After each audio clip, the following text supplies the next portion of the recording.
Assalamualaikum warahmatullahi wabarakatuh. Perkenalkan, nama saya Elvi Syahrini dengan NIM 0104202058, kelas MTC semester 5, Fakultas Dakwah dan Komunikasi, Matkul Manajemen Sumber Daya Manusia, dengan dosen Muhammad Farhan Haikal STP MM. Nah, di sini saya akan menjelaskan manajemen sumber daya manusia di era digitalisasi. Sumber daya manusia era digitalisasi adalah merupakan peran manajemen sumber daya manusia dalam organisasi yang telah berangkat dari peran konservatif menjadi lebih kreatif dan inovatif dalam menerapkan inisiatif berani seperti rekrutmen berbasis kompetensi dan juga kinerja berorientasi hasil dan pemberdayaan sumber daya manusia. Digitalisasi adalah merupakan fungsi dari sumber yang mana mencerminkan dari penggeseran tersebut ke arah peran yang lebih kreatif dan inovatif. Pelatihan dan pengembangan profesional bertujuan untuk menantang para pemimpin berbisnis dalam beradaptasi dengan perubahan paradigma digital. Perkembangan sumber daya manusia era digitalisasi adalah pembelajaran mesin elektronik membantu dalam pemecahan masalah dan proses bahasa alami ditambah dengan analitik orang yang baik mengubah cara karyawan dalam dikelola. Otomatis membentuk kembali pekerjaan dan keterampilan yang dibutuhkan untuk bekerja.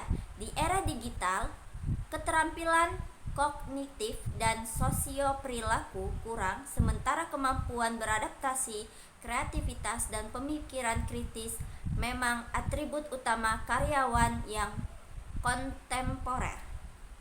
Dalam hal ini, SDM berperan penting dalam memimpin perubahan dalam menambah nilai strategis perubahan di era digitalisasi. Dampak transformasi digital dan revolusi industri. Yang pertama ada ancaman, itu secara global era digitalisasi akan menghilangkan sekitar 1,5 miliar. Dan yang kedua adalah diestimasi bahwa di masa yang akan datang 60% murid sekolah dasar di dunia akan bekerja pada pekerjaan yang belum pernah ada di hari ini. Yang kedua adalah peluang. Peluang adalah di era digitalisasi berpotensi memberikan peningkatan next tenaga kerja hingga 2 atau 1 juta pekerjaan baru.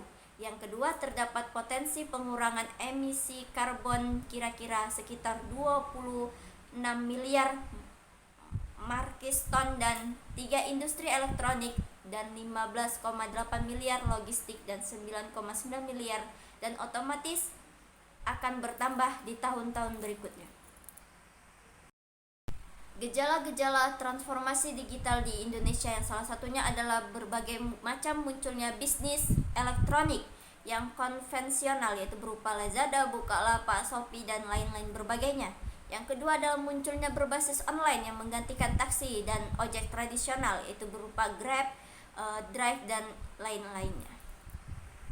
Berikut ada tantangan baru dunia kerja di era revolusi, ada juga dalam menghadapi revolusi industri, dan serta juga ada pengolahan sumber daya manusia era digital.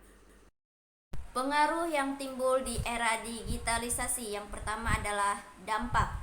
Dampak digitalisasi adalah mengacu pada penggunaan media sosial, teknologi, dan teknologi sekuler dan juga aplikasi seluler, yaitu berupa sumber daya manusia, memiliki dampak besar dan positif pada manajemen sumber daya manusia.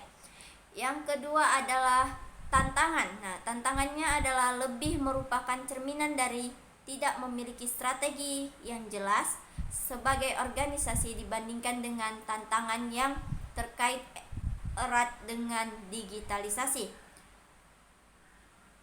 Yang ketiga adalah keuntungan. Nah, keuntungannya dalam manajemen sumber daya manusia adalah yang dipraktikkan di era digital dengan menggunakan kata-kata seperti efisiensi, efektivitas, produktivitas, dan lain sebagainya, yang memungkinkan untuk fokus pada pekerjaan yang lebih produktif dan penting, serta mengacu pada penggunaan waktu dan uang yang lebih baik.